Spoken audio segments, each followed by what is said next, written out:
As the sunlight streamed through the bookstore windows, a black teenager eagerly walked along the aisle, looking for his favorite book. His heart was pounding in anticipation, but suddenly his joy turned cold as the store clerk crossed his arms and eyed him suspiciously.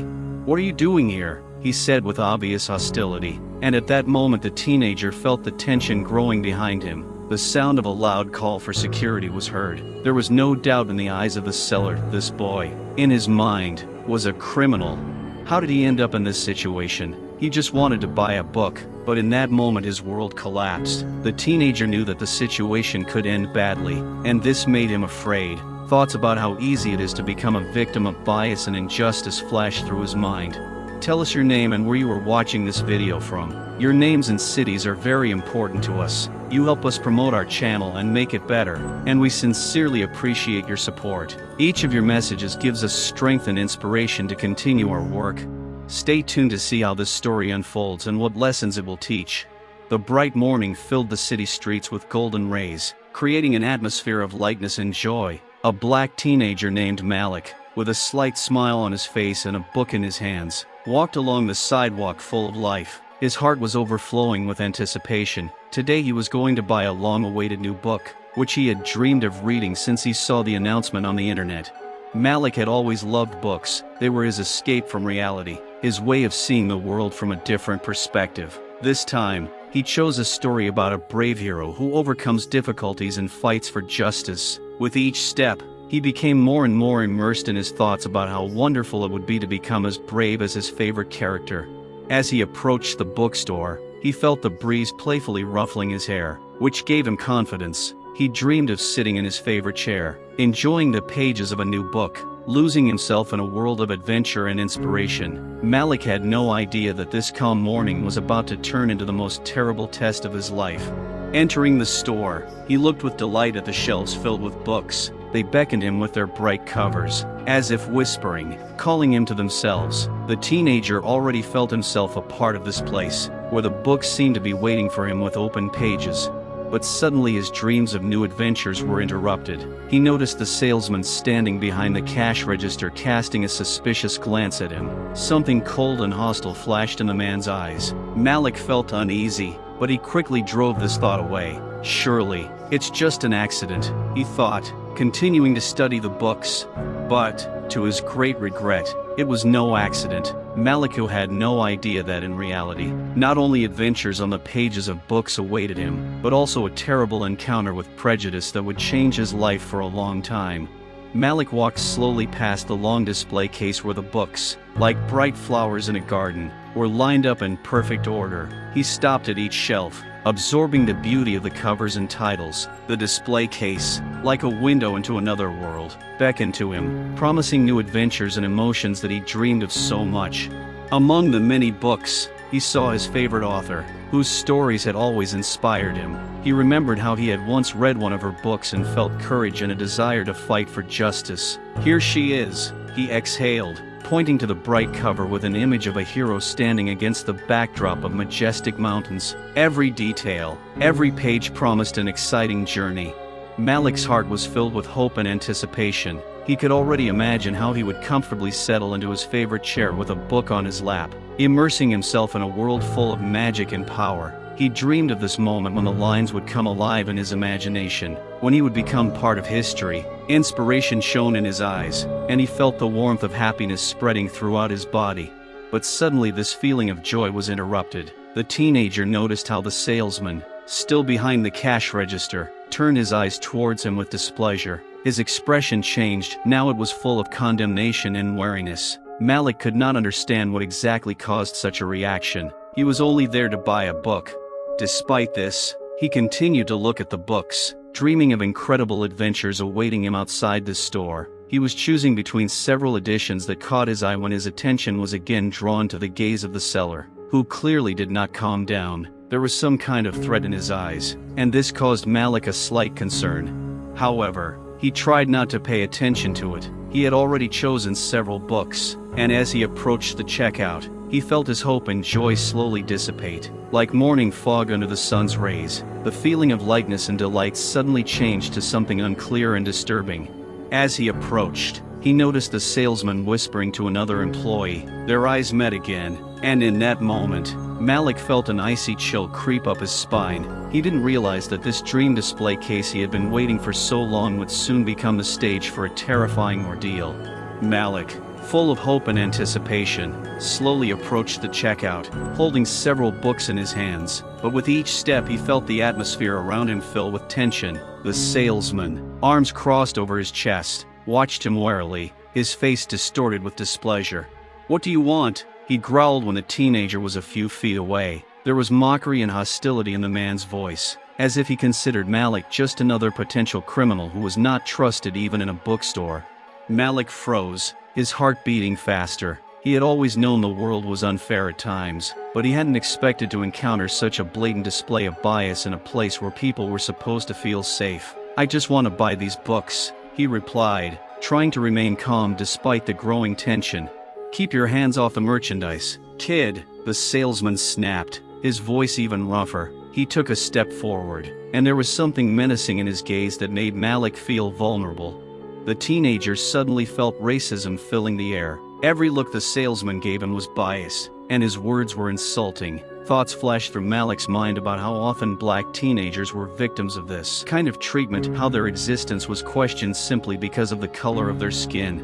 As he tried to explain his intentions, the clerk interrupted him, turning to a security guard who was standing off to the side. "Hey, Joe, watch this kid. Make sure he doesn't try to steal anything." It sounded as if Malik was not just a suspect, but a threat to the store's security.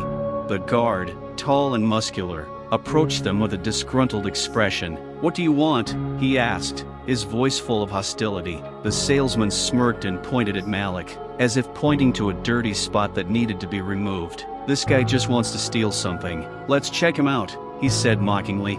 The teenager felt humiliated by this situation. He stood there, holding the books, but he felt like a criminal. He knew he didn't have to justify himself, but at the same time he knew he had no choice. Every look of condemnation and hatred from those around him weighed on him. "Don't touch me," he shouted, his voice shaking with suppressed anger and pain. But these words only amused the guard in the cellar. "Look how nervous he is. He must be hiding something," the guard chuckled, approaching Malik.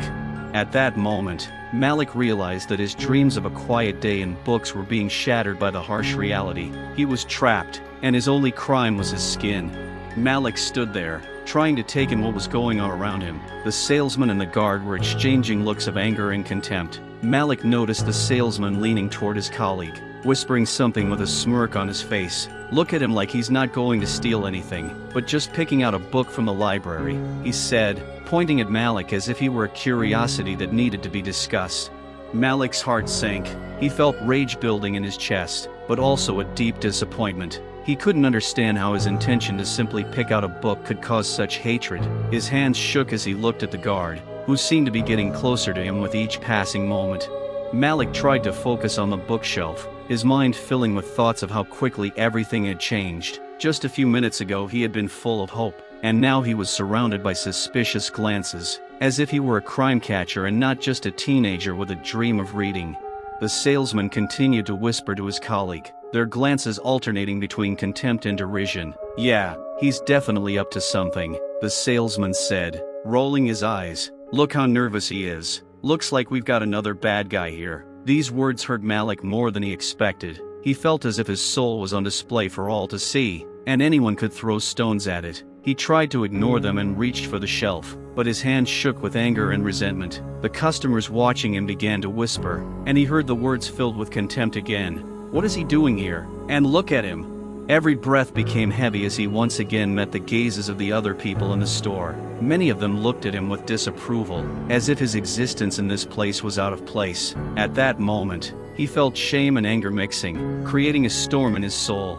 The guard came closer, his body like a mountain. He stared at Malik with such disdain that the teenager felt his inner fear slowly turn into anger. "Okay, show me what's in your pockets," the guard said, his voice threatening. "I'm not going to show anything," Malik said, not believing his words, but realizing that this was the only way to protect his pride. It was as if someone had turned off the fear in him, and his inner voice was screaming, "Enough of this!" The crowd around him began to watch the situation closely. and every move they made only added to the tension. The teenager felt anger welling up inside him, and a wave of determination building in his chest. "I just came to buy books," he shouted, trying to break through the barriers that stood between him and his dream. But instead of understanding, he found only sneers and hostile glances that left him feeling weak and unsure. This moment, a tiny dot in the midst of vast inequality, became a turning point in his life. Everyone who watched him was a reminder of the stereotypes and prejudices he now had to face. Suddenly the air was filled with the loud voice of the shopkeeper, who, as if ready for trial, addressed the assembled customers. "Look at this boy," he shouted, his words echoing off the walls of the shop, piercing the atmosphere. "He's probably going to steal something. His whole appearance suggests that he's not here for books." Malik felt his heart clench. The loud words of the shop assistant sounded like a sentence, and all eyes in the store instantly turned to him, as if someone had turned off the lights, and he found himself in the center of an unbearable stream of contempt and condemnation. People who had been peacefully choosing books now looked at him with bewilderment and anger. Some of the shoppers began to whisper, pointing at the teenager as if he were living proof of their worst fears. "How brave! He should know this is no place for someone like him," one woman said, clearly referring to his skin color. At that moment, he felt the darkness gathering around him. "Are we dealing with one of those again?" the man added, his face filled with contempt. The words struck like a knife in the heart. With each utterance, the pain only grew sharper, and the feelings of helplessness grew. Why was his presence in this store perceived as a threat? Why was he, who dreamed of new books, the object of ridicule and condemnation? The guard, picking up the wave of indignation, came even closer, his broad shoulders seeming like an impenetrable wall. "If you think you can just leave without paying, you're wrong," he growled, giving his tone even more menace. Malik felt his knees begin to buckle. Thoughts were creeping into his head. What if I just leave now? What if I look guilty? That was exactly what he didn't want, to be judged for who he was. But staying and fighting was scarier. Rage was building inside him, and he knew he couldn't give in. Meanwhile, the salesman continued to loudly accuse him. "No one should be here like that. Don't you understand that we don't need people like you?" His voice was a scream that tore through the sky, filling the store with hatred. He pointed at Malik as if he was the focus of their evil show. "Get him out! Get that thief out!" One of the shoppers screamed, crossing her arms over her chest, while others began to quietly laugh and nod in agreement. Every word, every expression on their faces made this moment unbearable. It was a humiliation, full of cruelty and racism, and Malik knew he would have to endure this ordeal like fire. He was no longer just a teenager who came to borrow books. He was a victim of a system, a victim of a bias that was more cruel than he had ever imagined. This was not just an accusation, it was an affront to his dignity that he could no longer tolerate. Giving in to this anger, he raised his head, trying to meet the eyes of those who were judging him. "I'm not here to steal, I just want to read," he shouted, his voice shaking, but he felt the power filling him. But his words were drowned out by a sea of contemptuous whispers and ridicule, and he realized that perhaps there had never been a place for him in this store. With each passing moment, as the salesman pointed loudly at Malik, the teenager felt shame and fear creeping into his heart, coiling around him like snakes. This horrible experience filled his soul, leaving traces of bitterness and humiliation. He never thought that one day he would find himself in the center of such a disgusting spectacle, where he was just a target for someone's prejudiced views. The salesman picked up the phone and said with a grin, "Yeah, security? We have a suspicious guy here who looks like he's going to steal something. Come quickly." His voice sounded as if he was calling not just security, but an army ready to engage the threat. Malik couldn't believe his ears. His body was filled with cold, as if he was in ice water. He had come here for books, and now the guards were waiting for him, as if he had committed a serious crime. This store, which was supposed to be his refuge, had now become an arena for his humiliation. The salesman's words sounded like a death sentence. Curious customers began to gather around him, like flies on a rotten plant. Some giggled, pointing at him, while others looked at him with mockery. In their eyes, he became living proof of stereotypes, and this feeling was painful. He felt like a prisoner, unjustly accused of a crime he did not commit. "You shouldn't even be here, black man," a new voice called out, belonging to one of the customers who had come closer. The words pierced his heart, causing him to feel both rage and tears. "What makes you think you can just walk in and take everything? We don't need you." At this, the other customers began to chime in, He's just waiting to run away with something," one of the men shouted, his face contorted with malice. Malik felt his inner world crumbling, and every word they said brought him closer to the edge of the abyss. Soon the security guards entered the store. 2 guards, big and grim, strode in with expressions ready for action. They looked like they were going to war, not just responding to a call. "Where's that guy?" one of them asked loudly, his voice resonating throughout the room. The people in the store parted as if there was something evil in their ranks. Malik stood there, trying to comprehend what was happening. His fear grew when the guard saw him and walked straight towards him. "So you are the suspect?" the guard said, his expression hard, as if they had already made a verdict. Malik cringed, but thoughts of resistance were beginning to form in his mind. He couldn't let this happen. He couldn't just be a victim. "I didn't do anything," he cried, his voice shaking with suppressed emotion, but he felt the determination building inside him. The guard sneered, his face twisted in contempt. "We have witnesses, man. No excuses," he said, and there was no understanding in his voice. Every look, every word, only emphasized how deep the racism and prejudice he was facing ran. In that moment, Malik realized that everything he knew about the world had changed. He was no longer just a teenager dreaming of books. He had become a symbol of prejudice, a face the world had decided to condemn, and this situation reminded him of how unfair reality could be.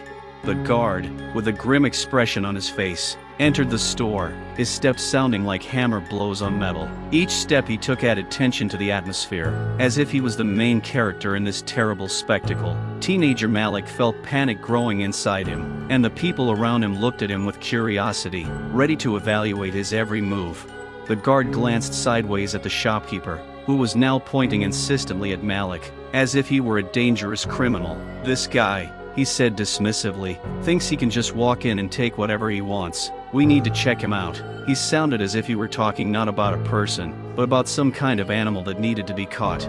Malik felt his chest tighten with fear and humiliation. The guard stepped closer, his size and strength only highlighting the inequality of the situation. "So you're the one trying to trick us?" he asked, crossing his arms over his chest, his face hard and ruthless. There was a hint of disdain in his eyes, as if he thought he already knew everything about Malik based on his skin color.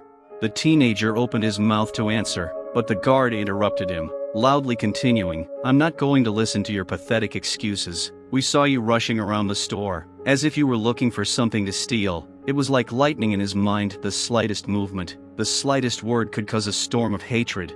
"Are you crazy?" Malik cried, his voice shaking with suppressed rage. He couldn't let them humiliate him as if he wasn't human. "I just came to buy a book." He tried to justify himself, but his words seemed to crash against a wall of incomprehension. The other customers in the store began to whisper, and again their eyes flashed with condemnation and disdain. "Look at him," one woman said with a reproachful expression. "He always talks like that. It's typical behavior." Every whisper, every movement only increased his despair. It seemed to him that all these people were waiting for him to be caught doing something so they could laugh at him. The guards circled him like a predator waiting for the right moment to pounce. "I don't want your books. I want an answer to why you're here," he said with a sneer, his voice full of malice. "And if you think we're going to believe you're innocent, you're sorely mistaken." As if to emphasize the absurdity of the situation, the guard leaned so close to him that Malik felt the breath of his hot body. "Do you think that everyone here is a fool? We know who you are. Don't forget that your skin does not make you invisible to us." Malik felt his inner world crumbling. He knew that it wasn't just the guard's words that were hurting him, but also the prejudice he had encountered in the store. A feeling of loneliness and hopelessness was taking hold of him, but at the same time, his determination to fight for his truth was growing.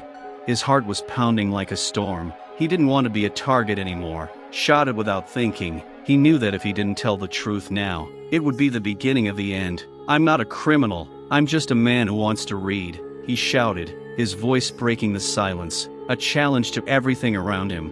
But his words were lost again in the silence of prejudice. The guard ignored him, turned to the shop assistant and said, "I hope you know what you're doing. We have every right to detain him." The words pierced Malik, and he realized that he had become part of a terrible game where prejudice and racism ruled the roost, and his heart sank with the inevitability.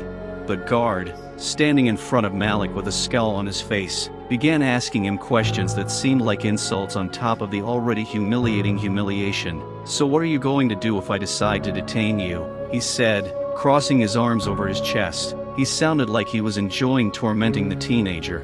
"Do you think you can just walk in here, grab a book and leave?" he continued, ignoring the fear and helplessness filling Malik's face. "How are you going to explain your actions? You know this isn't normal for someone like you." Every question was like a thorn piercing his heart, and every word was filled with hatred.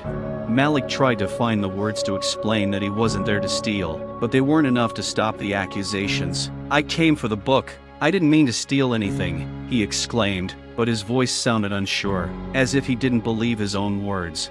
The guard continued asking his questions, interrupting Malik, not allowing him to explain himself. "How many times have you done this? Surely this isn't your first time," he said, pointing at the other customers who were watching the spectacle with interest. "They need to know who you really are."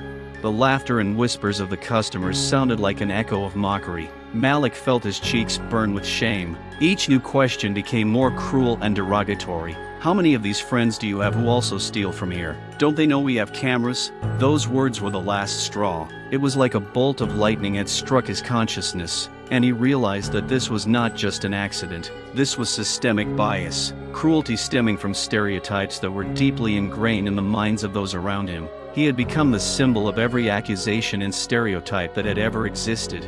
"I just want to leave," he shouted, desperation filling his voice, but the guard didn't pay attention. "No, buddy, you can't just leave. You need to answer questions, and maybe then we'll decide what to do about your behavior," he said mockingly, clearly enjoying the teenager's humiliation.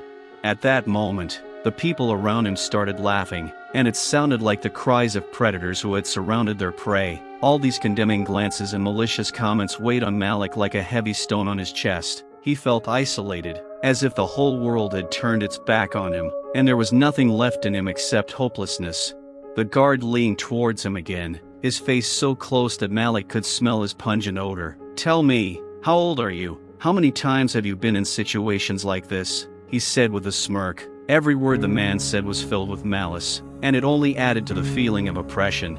"You're just a teenager, and you may think you're smarter than us, but we know the truth," he added, his voice sounding like he was delivering a verdict. Under this pressure, Malik didn't know how to react. His mind was full of contradictions. He wanted to fight, but fear and shame paralyzed him.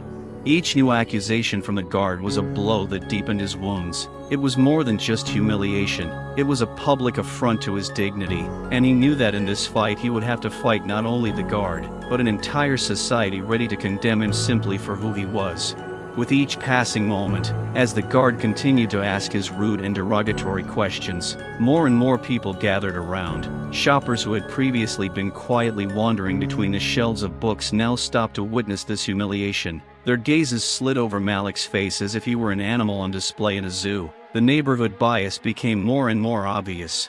Some of the shoppers giggled, exchanging sarcastic comments and laughing glances. "There he goes, another young robber," one woman said dismissively, her voice full of self-satisfaction. "Like it's not the first time. They're not smart enough to do their job properly," another man added, shooting Malik a disapproving look, as if he were guilty before he was proven guilty.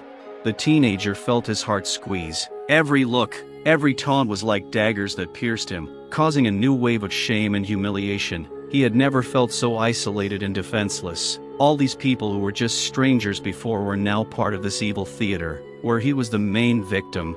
The guard continued to play, clearly enjoying the attention of the audience. "Look how nervous he is. All he needs is wings to fly away," he said, his voice mocking, as if it were normal to laugh at the suffering of others. Each new comment added another layer of humiliation, and Malik felt his inner world falling apart. As the audience watched, someone in the crowd began to chime in. "He should know we have rules. Does he think he can do whatever he wants?" a young woman said, a smug look on her face. Her words echoed in the silence, sounding like approval of the violence the teenager was being subjected to.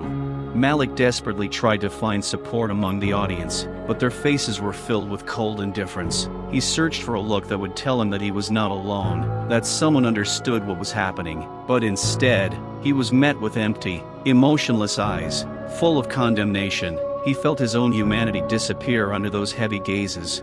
Every word the guard said reinforced the feeling that everyone was out to see him fall. "You're just a kid who doesn't have the brains," the guard shouted again, sounding as if he was trying to set a standard for all teenagers like Malik. It was more than a humiliation, it was an attempt to break his spirit. "You're just embarrassing us all," someone shouted from the crowd, and that brought more laughter from the crowd. They felt like they were part of this game, and it was fun for them. Malik stood in the center, the target of the malice that was being directed at him by complete strangers. He felt anger rising inside him, filled with disgust at the situation he found himself in. He knew he had to pull himself together, that this was a battle not just for his dignity but for everyone who had ever faced such prejudice. But right now, with every disapproving glance and snicker, he felt like he had lost everything. A sense of hopelessness filled his soul, and he knew these moments would haunt him for the rest of his life. The guard continued to ask questions, as if he was only interested in how much more shame he could inflict on the teenager. "So what are you going to do now? Run? Hide? You know damn well you won't get away with it," he said, and his words caused more jeers from the crowd. Malik realized that this wasn't just an attempt to humiliate him, it was an attempt to break his spirit and make him feel worthless. Malik stood before the guard and the crowd, his heart pounding so hard it felt like it was going to burst out of his chest. He gathered his thoughts, trying to find words that would help him express the untruth of what was happening. But as he opened his mouth to speak, the general noise, the buzz of condemnation and ridicule, washed over him like a wave, drowning out his voice. "Please listen," he shouted, but his words were lost in giggles and whispers. He tried again and again to get attention, but the guard only smirked, as if enjoying the humiliation he was causing. "You'd better just shut up while the adults are talking," the guard interrupted, his voice full of disdain. The crowd, as if fed with anger, only fueled the situation. Every new look, every mockery put more pressure on Malik. "It's always like this. They think they can do anything just because they have different roots." A comment was heard from the crowd. This added fuel to the fire of hatred, and Malik felt his inner world begin to crumble. "I'm not a thief, I just came for a book," he shouted again, trying to cut through the buzz, but instead of understanding, he only made things worse. "Who would take you seriously? You're just another guy who thinks he can cheat the system," the guards said, and the outburst of contempt hit him like a cold shower. Malik felt the eyes of those around him turning back into cold, judicial stares. Every new whisper and laugh felt like a stab in his heart. He desperately searched for support in people's faces, but instead he received only cold, emotionless stares. "I just want you to understand that I am not who you think I am," he shouted, his voice seeming to fall apart under the onslaught of prejudice. A murmur went through the crowd. "They are all like that. First they steal and then they try to justify themselves," someone said with a smirk. The comment spread through the air like a fireball, igniting hatred. Malik felt his soul sinking into darkness. "Why are you doing all this? Why won't anyone hear the truth?" He tried again and again, his voice shook with anger and fear, but the guard and the crowd continued to ignore him. They just laughed and looked at each other as if he were a clown at a show. "This is just another trick to gain sympathy," the guard said with a contemptuous smirk. "I see what you're doing. You can't fool us. We know how people like you work." Every syllable, every word dealt another blow to the teenager's psyche. At that moment, Malik felt alone in the world. He knew this wasn't just a fluke, it was a reflection of how society viewed people like him. He was trapped, and as the crowd continued to laugh and judge, he felt his essence begin to fade under the weight of hatred and prejudice. He stood there, alone and humiliated, silent tears streaming down his cheeks. This was more than just physical humiliation, it was the theft of his dignity. He knew he had to keep fighting, that his voice had to be heard, but even his most sincere cries for truth were drowned out by the general ridicule, and he did not know how to make himself heard. "I am a man," he shouted, but at that moment the sounds of laughter and condemnation drowned out his cry, and he was once again left alone with the dark, terrible reality in which he had to fight for his right to be heard and understood. Malik stood in the center of the store, his shoulders tense, his eyes dull. Every word the guard said, every judgmental word from the crowd, echoed in his head like an impossible-to-silence echo. He felt a growing sense of humiliation tearing him apart from the inside, leaving him confused and defenseless. Every comment, every whisper, every titter from the crowd cut deep into his soul. "Why me?" he asked himself over and over, but he couldn't find an answer. He had never thought he could be a victim of racism, but now he realized it wasn't just an accident. It was part of a system, part of a society that never wanted him to be human. The guards circled around him like a predator, enjoying the moment. "See, all this just proves that you, the likes of you, never change, always the same tricks," he said, and there was satisfaction in his voice, as if he had won his little war. Each word was like a bullet piercing his heart, and Malik didn't know how to cope with it. "I just came for a book," he shouted over and over, but every word only made the situation worse. His voice was losing its strength, and he felt his confidence slipping away. All these stories about innocent teenagers who actually steal. Someone from the crowd chimed in, and that brought on more jeers. These words and the looks of the people weighed on him like a heavy weight. He wanted to scream, to rush at them and tell them that they had no right to judge him, that he was not guilty, but the voice of betrayal from the crowd silenced him. "Who are you to demand respect? You don't even have a single word to speak." The guard pierced him. "You're just another boy who thinks he can fool us all." Malik felt something break inside him. His world, filled with dreams of the future, of becoming a great writer, was crumbling under the weight of cruelty and prejudice. He realized that this was the reality, not his dreams, but the humiliations he faced. It was as if his entire life had been built on a lie, and now he found himself at a crossroads, torn apart by a sense of injustice. He thought of his friends, the ones he had shared his dreams with, and he knew they would never understand what he was going through. They had never experienced what it was like to be robbed of your dignity, to be judged solely by the color of your skin. His eyes filled with tears, but he gritted his teeth, refusing to let himself cry in public.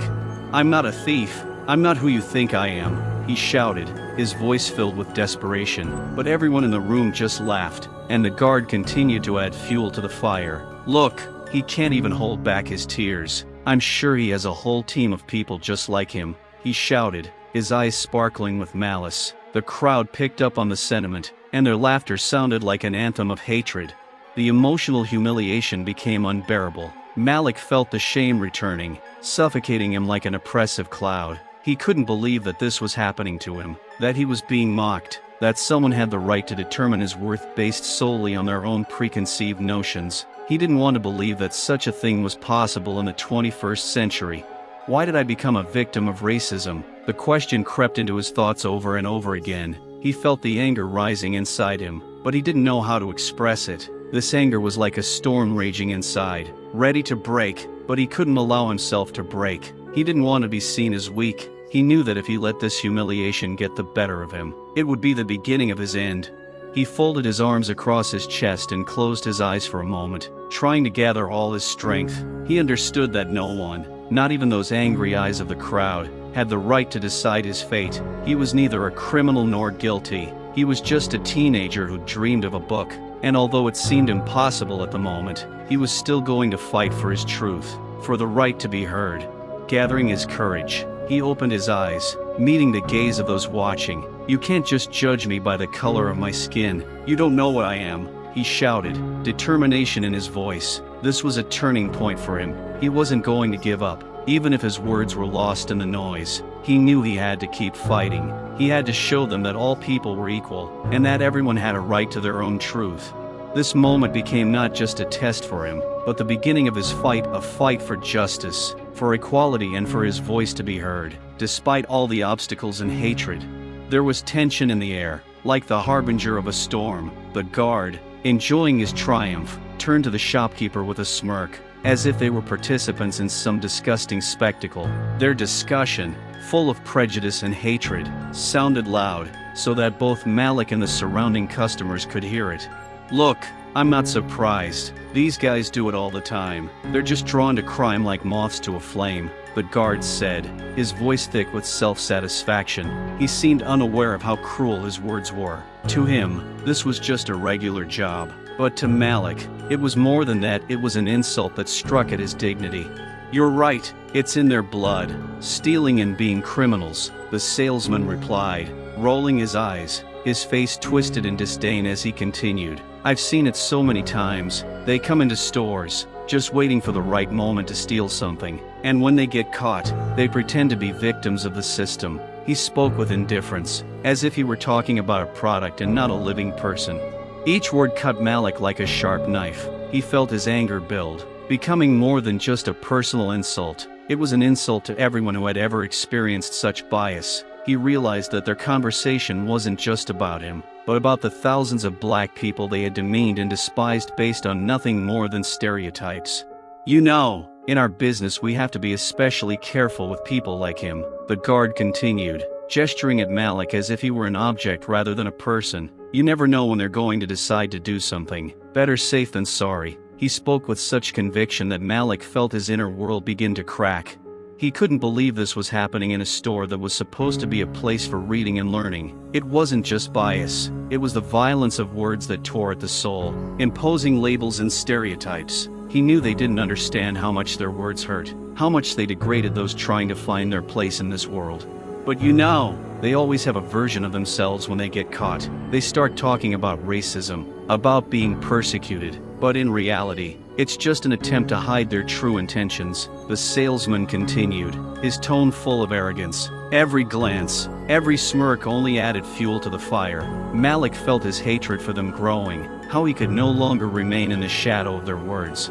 "Right, that's why you have to be vigilant," the guard said, his voice a command to action. "If they don't want to get caught, they can behave, and if they don't, they can know that we're here to protect people from people like him." The guard's words were a rallying cry, and he could feel the crowd heating up. Other shoppers looked on, some frowning, others looking away, as if they didn't want to see what was happening. But even those who disapproved of what was happening did nothing to stop the mayhem. Malik realized that this wasn't just a conversation between two prejudiced people. It was a symptom of a deeper problem, a problem that permeated society on many levels. He could see the guard and the shopkeeper continuing to discuss him, not caring that he was standing just a few meters away. "I always said it was best to just ignore them until it was too late. They would eventually create their own destiny," the shopkeeper added, sounding like he was certain that people like him would always remain on the lower rungs of society. Malik felt his blood boil with anger. These words reflected not only their personal biases, but also the system that allowed such views to flourish. They don't even understand how far their stereotypes extend, he thought. Every word they spoke created a new wave of hatred and misunderstanding. He thought of his friends who had also faced similar situations. How many times had they had to explain that their dreams didn't depend on the color of their skin? How many times had they had to confront similar stereotypes? Each of these thoughts only emphasized how alone he felt at that moment. "We must unite and stand together, or they will never understand that this is wrong," he whispered to himself. He could not allow their hatred to define his life. Malik knew it would be a difficult road, but he also understood that this was not just his fight, it was the fight of everyone who had ever felt this oppression. In that moment, he made a decision. He would not remain silent. He would fight not just for himself, but for everyone who had ever felt the pain of bias. He would not let those stereotypes break his spirit, and he would do everything in his power to show them wrong. This was not just a case of theft, this was a case of justice and equality, about the right of every person to be heard and understood.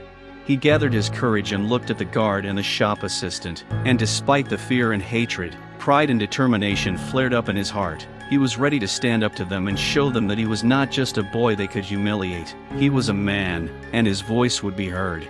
It all happened in slow motion as the guard, hardened by smugness, grabbed Malik's arm. The brutal grip wasn't just physical, it was symbolic of how prejudice could ruin lives by making you feel utterly helpless. Malik tried to pull away, but the guard's grip was tighter than he could have imagined. He felt his heart pounding in his chest, and fear was taking his breath away. "Let me go!" he cried, his voice full of despair, but his words only dissolved in the surrounding noise. The crowd around them continued to watch with indifference, some smiling, others simply turning away, as if they did not want to see him become a victim of tyranny. Each new look, each frown only increased his humiliation. "You think you can just stand here and do whatever you want? I won't listen to your excuses, kid," the guard said with disdain, dragging him toward the exit. His voice was full of malice and confidence that he had the right to decide who was worthy of respect and who was not. Malik felt a storm building inside him. He knew that every word he said would not matter, that he would not be able to change these people's minds, but he could not remain silent. "I'm not a thief, I just came to buy a book. Please let me go," he shouted, but the guard ignored him. Instead, he only quickened his steps, as if he wanted to get rid of the unwanted element as quickly as possible. Each step towards the exit felt like a step into the abyss, and his protests were simply drowned out by the general hubbub.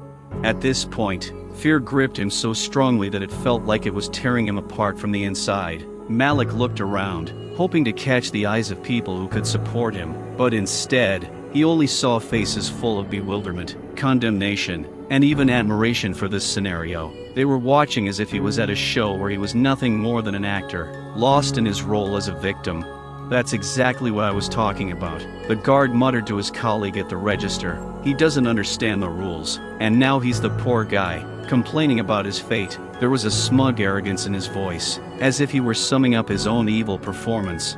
"You don't even know what I've been through," Malik screamed again, his voice full of anger and pain. He tried to gather himself to at least express all the rage he felt. "You all just judge me by the color of my skin. It's not fair." But his words did not reach the guard's ears, nor the understanding eyes of those around him. They simply continued to watch, as if they were a passing circus. When they reached the door, the guard finally opened it with force, as if pushing Maliko out into a world that was as cruel as this moment. "Get out of here," he shouted, releasing him into the street as if he were throwing off a pile of garbage. Malik felt the cold air hit him in the face, as if the world itself had turned away from him. Outside, he stood there, frozen in indecision. His heart was pounding as if it was going to burst out of his chest. He took a deep breath, trying to suppress the growing feeling of helplessness and fear. So many people passed by, not paying attention to him, and yet they could not help but hear this ugly spectacle taking place inside the store.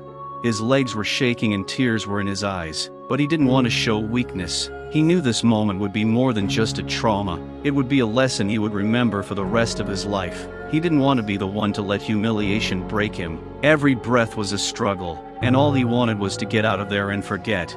But before he could take a step, he heard a guard laugh loudly behind him. "Look at him! He can't even stand up straight. It's like someone just took his toy away," the guard said, and his words cut through Malik like a cold knife. He knew this moment wasn't just physical, it was a brutal confirmation that his humiliation was recorded in the minds of everyone who witnessed the scene. "This is exactly what he deserves. I will keep an eye on his kind in the future," the guard continued, his voice filled with utter contempt. At that moment, all his feelings were mixed together: anger, fear, and a deep understanding of how wrong this was. He could no longer remain a passive observer of his fate. Malik quickly turned around and, unable to bear the ridicule, headed towards the house where his friends were waiting for him. He had only a few steps to get away from it all, but every movement felt heavy, as if he was dragging behind him the weight of all the humiliation and hatred he had experienced. He knew he couldn't get rid of it easily. "Don't let them get you down," he whispered to himself. He knew this wasn't just his personal battle, it was bigger. It was a fight for all those who faced injustice and racism, for those who had no voice. Step by step he walked away from the store, from prejudice and hatred, but in his heart a new understanding was born. He must continue to fight, and his voice must be heard. He must become an example for others, to show that you cannot let prejudice break you. Malik knew his path would not be easy, but he was not going to give up. He was ready to stand up for his rights and the rights of all those who felt humiliated. He would no longer remain silent. This experience was not just a test for him, but a catalyst for change, not only for him, but for the entire system, which had long been in need of renewal. Malik stood on the cold sidewalk, his heart beating anxiously, as if it was trying to escape from his chest. His head was in chaos, and the world around him had become blurry. The bright sun that had just illuminated his path now seemed too bright and cruel, as if it were laughing at him in his dreams. Everything around him continued to move as if nothing had happened, and he remained in place, in complete despair. How could this be? The questions wouldn't leave him. He had come here with hope, with a dream of a book that could inspire him and give him new ideas. He had imagined how he would sit in his favorite chair, open its pages and immerse himself in an amazing world. But now this dream had shattered into pieces, like glass thrown from a height. Instead of experiencing the joy of discovery, he had become a victim of prejudice and hatred, and he didn't know how to cope with it. Every second spent on the street was filled with an unbearable sense of humiliation. He couldn't forget how the security guard had roughly dragged him out of the store, ignoring his protests and tears. The guard's words continued to echo in his head. "You are not trustworthy. You are a criminal." Malik felt his own dreams had fallen victim to the stereotypes that defined him before he had a chance to say anything about himself. He sat on the sidewalk, hugging his knees, shielding his face from the world. Tears rolled down his cheeks, mixing with bitterness and anger. Why did he, just like everyone else, find himself at the center of this humiliating spectacle? How many more people must go through the same ordeal before the world understands that bias is not just words, but real suffering?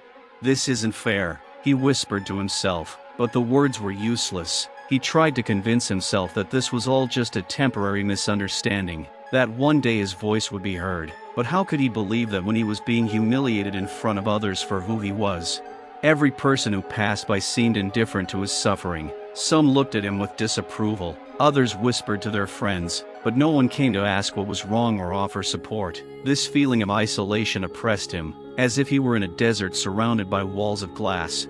He thought about his friends, how they always supported each other, how they shared their dreams and hopes. What would they say if they saw me now? Flashed through his mind. He knew they would be on his side, but even that didn't ease his heartache. He felt his dreams of a future, of a career, of being heard, collapsing like a house of cards.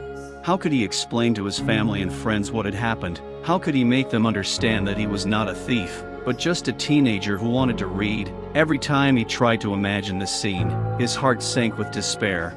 It took him several minutes to gather his wits and stand up. His body shook as if he had just been through a storm. He wiped away his tears and took a deep breath, trying to regain his confidence. But every breath brought back memories of the humiliation he had endured. His dream of a book, of knowledge, of freedom, all of it seemed distant and unattainable.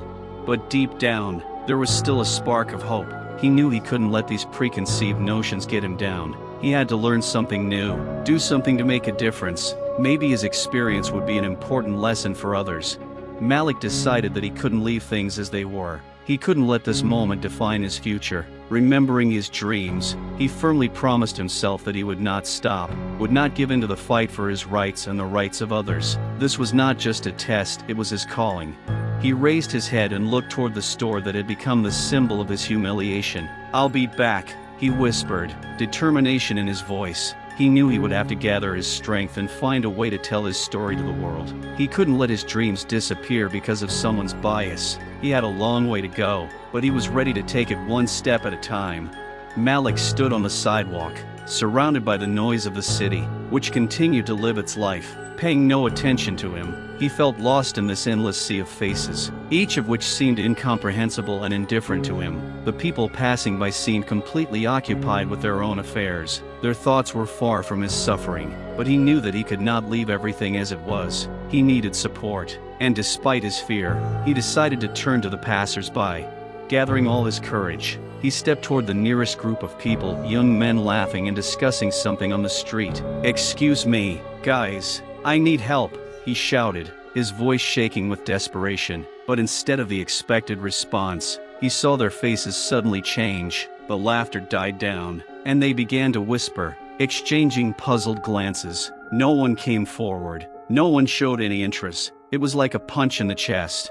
Maliko's heart sank. Why wouldn't anyone help? He reached out to them again. "I just became a victim of bias at a store. I was accused of shoplifting just because of the color of my skin. Please, someone, help me." But instead of supporting him, he saw them turn away, as if he were invisible. This feeling of rejection cut deep, causing a surge of anger and despair.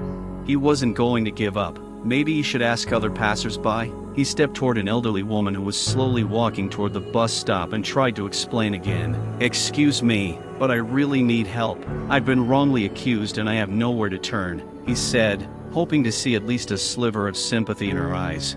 But her gaze was full of worry, and she only clutched her bags tighter, without saying a word, and quickly walked past, avoiding his gaze. Her ignoring him was another drop in the cup of his despair. Malik felt his courage melting away like ashes carried away by the wind. He suddenly realized that his loneliness had become his only companion. Approaching the next passerby, a young man in a business suit, he gathered his courage. "Please help me. I'm not a thief. I just came to buy a book, and I was thrown out of the store. I need someone to witness this injustice." But the man just looked at him with disdain and pushed him away, as if his words were something dirty and inappropriate. "Don't mess with me," he said over his shoulder, and his steps quickened. Malik felt his pride tear at the humiliation. Every rejection, every cold shoulder that fell on him became part of his nightmare. He wandered the streets, his eyes searching for support among those who passed by, but they seemed blinded by their own problems and did not see his suffering. And yet he was not going to give up. He kept walking, approaching other groups of people, appealing to them with hope, but all his attempts were in vain. "This cannot go on," he cried out in his heart, and his voice was full of despair. He wanted someone to understand that this was not just his problem, but the problem of the whole society. How can you just pass by when you see someone being humiliated? He thought, feeling the anger rising inside him, ready to burst out. Minutes passed, then hours. Malik began to doubt his decision. Perhaps he should not have expected support from strangers, from people who did not understand his pain. Once again, he felt his dreams of justice and understanding slowly fading, like a bright fire carried away by a strong wind. He could no longer stay in this place where he was not wanted to be heard. Not wanting to give up, he headed for the nearest cafe where there might be other people. Maybe he would find someone there who wouldn't turn their back on him, but reality stood in his way again. As he entered the cafe, he noticed how the customers began to whisper among themselves, and someone even pointed a finger in his direction. His heart beat even faster when he realized that he had once again become the subject of discussion, once again the face of judgment. As he approached the counter, he tried to talk to the barista, a young woman with bright hair who looked friendly. "Hey, I need to talk to someone who can help. I just got kicked out of the store for no reason." "That was wrong," he said hopefully, but her face changed. She looked at him with disbelief, as if there was some kind of conspiracy hidden in his words. "I'm busy," she replied, turning away and continuing to prepare an order for another customer. To her, he was just another customer who could wait, and her cold attitude was once again confusing. How could anyone be so indifferent to human pain? Having finally lost hope for support, Malik left the cafe, his shoulders slumped under the weight he was carrying. He felt isolated, as if the world had become a huge glass cage in which he was locked. He no longer knew what to do or where to go. Powerlessness filled him, and fear lost its boundaries. At that moment, he stopped for a moment, leaning against the wall. All his hopes were shattered, like glass flying in all directions. He began to understand that seeking support from strangers was a mistake. But what to do next? How to continue living with this pain and humiliation? He steeled himself and decided that he couldn't let this moment overshadow his life. He would have to find people who understood him, who would support him, maybe his friends, maybe his parents. But before he could do anything else, he had to sort out his feelings. He knew it would be a difficult road, but he wasn't going to give up. With every step he took home, he knew that the fight for truth would not be easy, but he was ready for it. He had no answers to his questions, but he knew that he would not remain a silent witness to his humiliation. His voice had to be heard, and he was ready to move forward, no matter what. When Malik finally got home, his heart was still pounding with shame and anger. He opened the door to his room and collapsed on his bed as if the whole world had fallen on his shoulders. The pain of humiliation was still weighing on him, and he felt tears welling up in his eyes again. But instead of letting it all sink in, he decided he needed to talk to someone, to get it all out. He took out his phone and, taking a deep breath, dialed his best friend, Emil. Emil always understood him, and Malik hoped that he could help him figure out this situation. "Hey, Malik, how are you?" Emil replied, his voice sounding friendly, but there was a note of concern in it. "Hey, Emil, I need to talk to you," Malik said, his voice shaking. "I just got back from the store, and," he paused, trying to collect his thoughts. "I got kicked out because the clerk thought I stole something. It was horrible. I felt so humiliated." There was silence on the other end of the line, and then Emil seemed to take a deep breath. "I understand, brother. I've been there myself. It's terrible when you just want to do something normal, and you're judged by the color of your skin." Malik felt something rise up inside him and he continued, "I don't know how to deal with this. Why do people react like this? Why should I suffer for being born black? This is not normal," Emil said, his voice filled with determination. "You are not alone. There are many of us. Each of us has experienced racism at some point. I have also been told that I cannot pass an exam because I am black. People think they can judge us by our appearance, and that is just stupid." Malik felt the anger that had been surging through him slowly turn into energy. "But what can we do? They just keep doing it and there's nothing we can do about it," he said, feeling the anger begin to build up inside him. "We can talk about it. We can share our stories. It won't solve the problem right away, but at least it will show that we are not alone and we will not let them humiliate us. Emil replied. There was a determination in his voice that inspired Malik. He knew this was the beginning of something bigger. Soon they agreed to meet other friends at the park. Perhaps talking about everything that had happened would help them not only express their emotions but also find ways to work together to combat bias. I'll call the others, Malik said, feeling a surge of hope. As they gathered in the park, the atmosphere was tense. Malik looked at his friends, Emil, Leah, Jeremy, and Nina, and realized that this was his team, his support. Each of them brought their own stories and experiences that were part of a common grief. In the circle of friends, they began to share their experiences. Leah, with her bright eyes and the haircut that always made her stand out, told of being turned away from a party just because of the color of her skin. I was one of the best students in my class, but as soon as they saw that I was black, I was expelled, she said bitterly. Everyone was silent, listening to her words, and Malik felt his own pain echo in her story. And I had a situation at work, Jeremy interjected, his voice thick with rage. I went to an interview, and afterward they told me they couldn't hire me because they already had enough black employees. I just couldn't believe it. Malik listened, and every word, every story, became a reflection of his own experiences. He felt that together they formed a powerful current that could withstand anger and hatred. Emil stood up and spoke with a serious expression. We must not remain silent. If we allow people to think they can treat us like this, they will never change. We need to share these stories, raise our voices, and unite. In that moment, Malik realized that each of them was not just a victim, but also a fighter. With each story, with each word, they raised their voices that had been suppressed for too long. He felt the anger they had endured begin to grow into something greater, a shared determination to change the world around them. Nina, with her warm smile, supported. Let's organize something, maybe an event where we can share our stories, bring people in, make them hear us. This suggestion lit a spark in each of their eyes. Yeah, let's do it, Malik shouted, his voice taking on new strength. He knew he didn't want to be a victim anymore. He wanted to be part of the solution. Their conversation continued into the evening, filling the park with energy and determination. The hidden anger that had once plagued him slowly turned into strength. They began to formulate a plan, sharing ideas and supporting each other. Every laugh, every word, became a step toward not just surviving, but overcoming prejudice and racism. It was the moment when Malik realized he was not alone, and together with his friends, they were ready to stand up to everything that questioned them. There was a struggle ahead, but now they were ready. They were not just looking for support, they were becoming support for each other, and that was their true strength.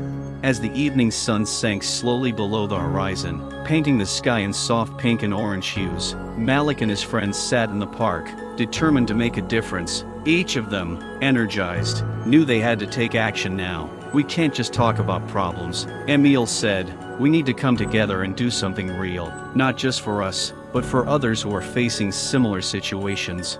Inspired by these words, Malik began searching his phone for local organizations that work to combat racism and discrimination. An idea popped into his head. He could seek help and support from those who knew how to deal with such situations. He scrolled through the list of organizations and found several that focused on human rights and support for people who had experienced racism.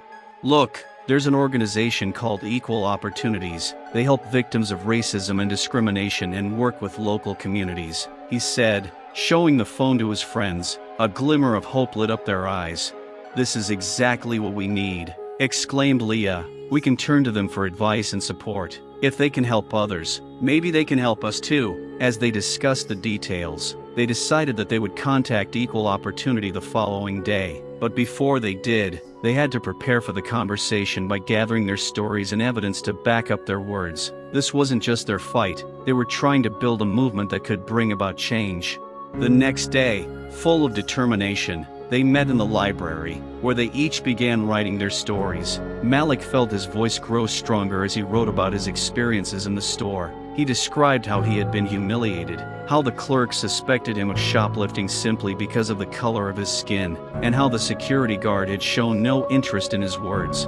I want people to know that these things happen all the time, he said out loud as he continued writing. We need the world to hear how we are humiliated and questioned, even when we are just trying to do something as ordinary as buying a book. Emil, sitting nearby, added his own story of being rejected for a job and how his qualifications didn't matter when it came to his race. Leah, writing down her words, also recalled being told repeatedly that she couldn't succeed just because she was a black woman. Each of them wrote with such sincerity and passion that the air in the library became heavy with emotion, and they realized that their stories were not just about their personal pain, but about the shared suffering of their community. When they were finished, the group decided it was time to take action. Malik opened his phone again and called Equal Opportunity. His hands were shaking with excitement, but he knew it was an important step. A friendly woman answered the line and introduced herself as Kim. "Thank you for calling. How can I help you?" she asked in a caring tone. Malik collected his thoughts and began to talk about his experience, what happened in the store, and what he and his friends wanted to do to raise awareness about racism. Kim listened carefully, without interrupting. "I'm so glad you decided to seek help," she said after Malik finished. "What you're experiencing is completely unacceptable. We're here to support you and help you organize your movement." Malik felt hope begin to grow inside him. Kim explained that they could organize a meeting where other participants could share their stories, which would help raise awareness of racism. They discussed how they could create a platform for their voices, how to get the media and local authorities to pay attention to their struggle.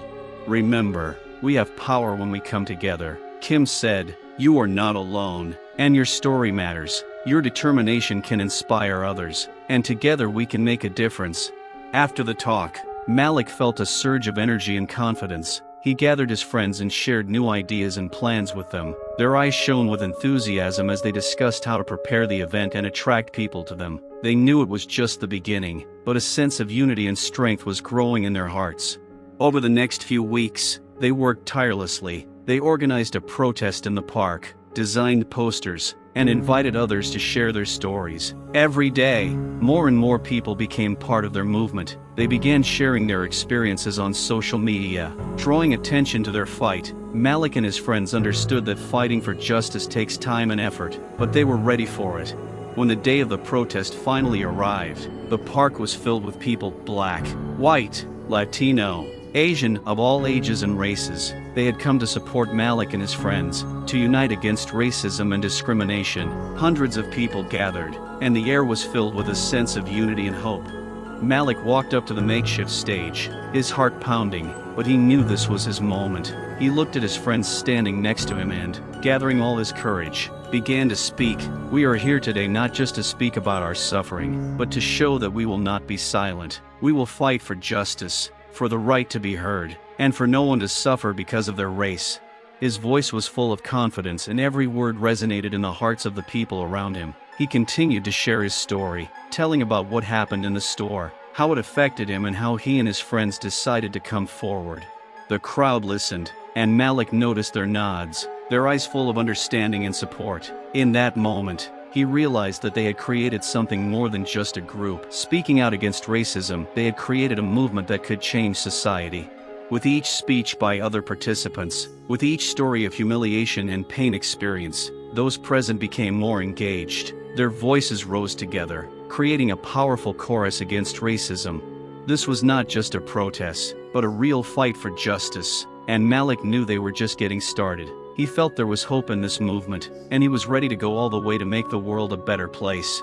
The sun was shining brightly as Malik sat on his bed, reflecting on the past months. His thoughts were filled with emotions, from humiliation to hope, from fear to courage. He remembered how his life had changed the day he went into a bookstore to buy a book. The humiliation he had faced had been the catalyst that had awakened in him a desire for justice and the fight for rights, not just his own, but for everyone who had ever suffered from racism. Gathering his thoughts, Malik picked up a notebook to write down his thoughts and ideas. Inspired by his recent action, he knew it was time to take the next step. He wanted to turn his pain into power, into an opportunity to influence others and bring about change in society. His dream of a just world where no one would be discriminated against because of the color of their skin was becoming more and more real. He opened his laptop and began researching what steps he could take to become an activist. He learned about local groups that focused on human rights, events, and campaigns that were happening in his city. He also began following the work of well-known activists like Tim Kaine and Sandra Bland, who were fighting for equality and justice. Their stories inspired him and gave him confidence. Malik decided that one of his first tasks would be to create blogs and publications about racism and discrimination. He wanted to share his experiences so that others could understand how deeply these issues affect people. He knew it was important to talk about what was happening and to give others a chance to hear the voices of those who were usually silent. With each entry, with each post, he felt his confidence grow. He wrote about his experiences, about how he was humiliated in a store, about the looks of passers-by and how difficult it was to find support at that moment. He shared his thoughts about how important it is to not stand by when someone becomes a victim of racism. But his efforts weren't limited to the internet. Malik knew that real change required action. He began organizing meetups with like-minded people in his area. These meetings became a platform for discussion and exchange of experiences. He invited people to share their stories, and together they looked for ways to solve the problem. These meetings generated ideas about how they could organize actions, campaigns, and events to draw public attention to issues of racism and discrimination. One of the most powerful moments was the decision to create a festival dedicated to culture, diversity, and human rights. Malik assembled a team and together they began planning this epic event. They worked to recruit artists, musicians, and speakers who could share their stories and raise important issues. Malik felt his heart fill with joy at the thought that they could create a space where people would feel heard and respected. On the day of the festival, the park where it all took place was filled with the sounds of music, laughter, and joy. People of all ages, races, and cultures gathered to celebrate unity and diversity. Malik, standing on the stage and looking out over the crowd, realized how far he had come. He no longer had the fear that once filled his heart in the store. Instead, he felt empowered, confident, and proud of what he was doing. He began to speak about his goals and how important it was to continue the fight for justice. We are here today to celebrate our diversity, but also to remind ourselves that we have work to do, he said, looking everyone in the crowd in the eye. We cannot remain silent about what is happening. Each of us deserves respect and equality. Let's join forces and fight together.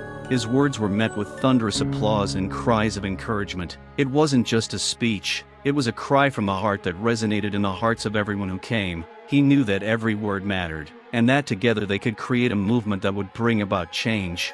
After the festival, Malik's life changed forever. He became an activist, joining various groups and organizations working on racism. He held workshops and lectures in schools, sharing his story and experiences. He became a voice for those who felt helpless, and for many, he became a symbol of hope. He faced many challenges along the way, but he never gave up. Every time he faced negativity or criticism, he would think back to the moment he was humiliated in the store. He knew he couldn't let that humiliation define his life. Instead, he turned his pain into strength, using it as fuel to fight. Over time, Malik became a well-known figure in his community. People came to him for advice, shared their stories, and sought support. He inspired others to take action, be brave, and not be afraid to speak out against injustice. Malik's story is not only one of racism and humiliation, but also one of courage and fighting for rights. He learned to learn from pain and use it to become stronger. His dream of a world free of racism lived on, and he knew that every step he took was bringing them closer to that goal. Every day he became more and more confident in his mission, realizing that the fight for justice is not only a personal matter, but also a common cause for all who strive for equality. And although he knew that the path would not be easy, he was ready to go to the end, knowing that the fire of hope and determination burned in his heart.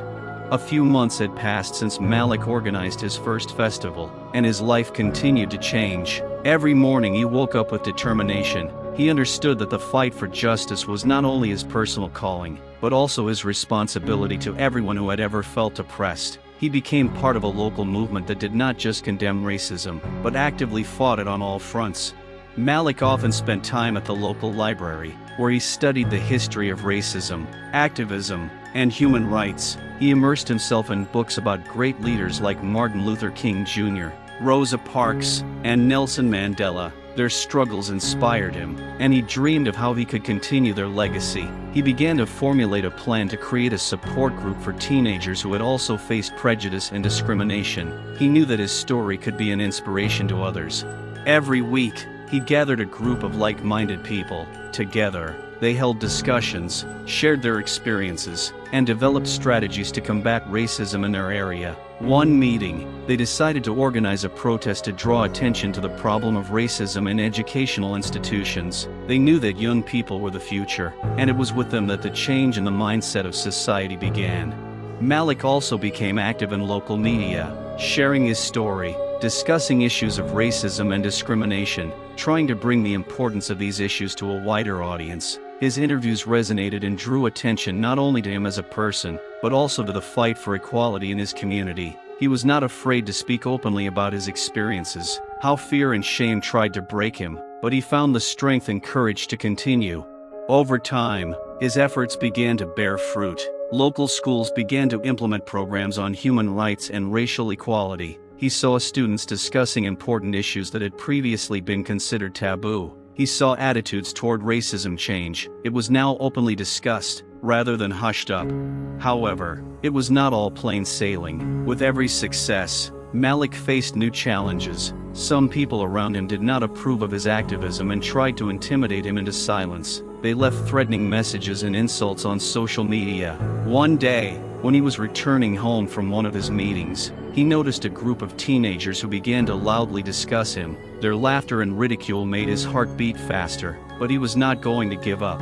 "You talk too much," one of them said with disdain. "No one wants to hear your complaints." The words cut him, but he knew he had to be strong. Instead of letting fear get the better of him, he approached them with confidence. He looked them in the eye and said, "I'm not just speaking for myself, I'm speaking for everyone who has ever suffered from bias. And if that makes you angry, then I'm on the right track." At that moment, he felt his confidence grow. He realized that his voice mattered, that he was part of something bigger than just his personal story. He continued to share his experiences and inspire others.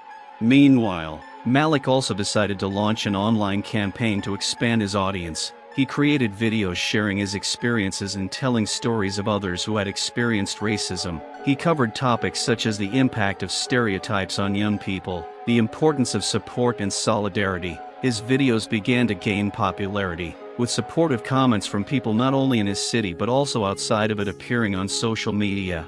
Malik understood that he was not only changing his life, but the lives of others. He collected stories that inspired him and brought people together, creating a community where everyone could feel accepted and heard. With each new video and meeting, his movement grew. People from all over the city came to his events, and Malik began to realize that his fight for justice was starting to make a real difference. He became a symbol of hope, and many looked to him as a leader. Finally, one cold winter day, when he organized a protest outside the local council building, his courage and efforts were rewarded. The local authorities agreed to hold a meeting with the activists to discuss their ideas and proposals to combat racism in society. It was a significant event, and Malik knew that his efforts were not in vain. As he stood on the steps of the council building, surrounded by supporters, he felt his heart swell with pride. He looked at everyone present and remembered how it all began, with one humiliating incident that became the catalyst for his desire for change. "We are here to make our voices heard. We are here to demand respect and equality. We are here to say that racism has no place in our society," he exclaimed, drawing thunderous applause and cheers. At that moment, he knew that despite all the trials and tribulations, he had found his purpose. He had become not just a victim of racism, but a fighter for justice. His lessons from pain had turned into lessons of strength, and he was ready to continue fighting for the rights of all who needed support. This story wasn't just about him. It was about everyone who had ever experienced prejudice and injustice, and he was sure that, together, they could change the world for the better. After Malik finished his speech, he felt a surge of energy. His words weren't just ringing through the air, they resonated with everyone who listened. People held up signs with slogans that reflected their hopes and aspirations, and their voices fused into a powerful chorus demanding change. It was more important than ever, a community united in a common purpose, ready to fight for its rights. The day after the protests, Malika was approached by local media. They wanted to interview him, and he was happy to do so. It was an opportunity to tell his story to a wider audience and continue to inspire others. He knew that the more people knew about the issues of racism and discrimination, the greater the chance for change. During the interview, sitting in a studio with bright lights and microphones, he shared his experiences of the humiliation he experienced and how it motivated him to take action. "I don't want others to go through what I went through. Everyone deserves respect and no one should suffer from bias. he said with determination, his eyes burning with the desire to change the world. After the interview aired, the response was overwhelming. People from all over the country started writing to him, sharing their stories and expressing support. He received messages about how his words had inspired others to speak out against injustice. It was more than he could have ever imagined. He had become part of a movement that was sweeping the nation. But as his popularity grew, so did new challenges. Some opponents of his activism began to attack him on social media, leaving hateful and threatening comments. The words were cruel, but Malik learned to cope with the negativity. He remembered that every action he took was for something greater than his own personal experiences. He did it not only for himself, but for everyone who was suffering. One day, after a particularly vicious online attack, he sat on the couch in his room, sighing deeply. It was hard. He knew he was risking his personal feelings, but at the same time, he knew he couldn't stop. Every time he felt down, he remembered the faces of the people who had supported him and looked at him with hope. It gave him strength. Rather than let the hate break him, he decided to use his experiences as fuel for his fight. He began working on a new project, a series of videos that would address racism and bias, but now with an emphasis on hope and unity. He wanted to show that even in the darkest times, there is light, and that each of us can be that light. He began by hosting online workshops, inviting speakers from different fields to share their experiences. Topics ranged from personal stories to practical advice on how to confront racism and create a more inclusive society. His workshops quickly gained popularity, and he was proud to see people from different walks of life come together to discuss important issues. Malik also decided to reach out to schools to spread his message to the next generation. He organized sessions with students where he shared his stories and also listened to theirs. This was important. He wanted young people to know that their voices mattered. He began to host open dialogues where they could discuss their fears and hopes, and teach each other how to deal with bias. One day, during one of these meetings, he met a young girl named Liana, who confessed that she had been bullied at school because of the color of her skin. Tears streamed down her cheeks as she told him about her struggles. Malik listened attentively, and a desire to help flared up in his heart. He hugged her and promised that they would fight together. "You are not alone," he said. This phrase became a motto of his work, to be a support for those who need it. Over time, Malik began to notice changes not only in his community, but in himself. He felt his confidence grow and he became more determined to fight. Every obstacle he faced only made him stronger. He learned to turn his pain into strength, and his fear into determination. Sometime later, Malik attended a national activist conference. He spoke to an audience of people who were also seeking change. His message about the importance of unity and solidarity resonated with many. He spoke about his story, how the humiliation he faced led him to realize the power of his voice. We must remember that our experiences can help change the world. Our pain is not just pain, they are lessons that we must use to create something greater, he said. At that moment, he felt his message becoming clearer, and he became a symbol of hope and struggle. As the conference drew to a close, he was congratulated on his success and asked to conduct more workshops. He knew his work was just beginning. He continued to plan new projects that would allow him to reach beyond his community and share his message on a larger platform.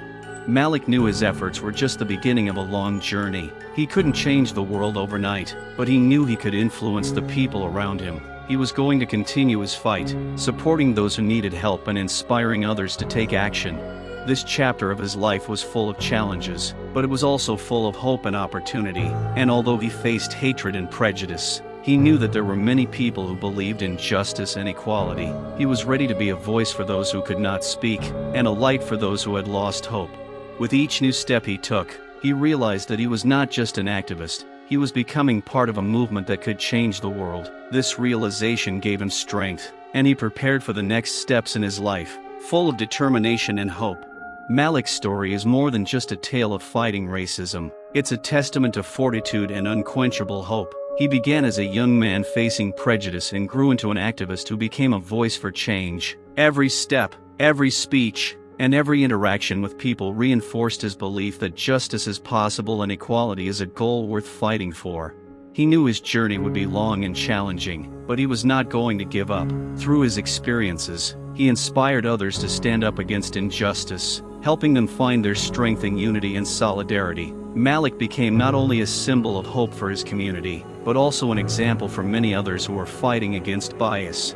As his activism continued to grow, he realized that every story mattered, every voice mattered. He continued to listen, share, and inspire, knowing that his work was not only changing the world around him, but also creating a space for future generations to feel safe and confident.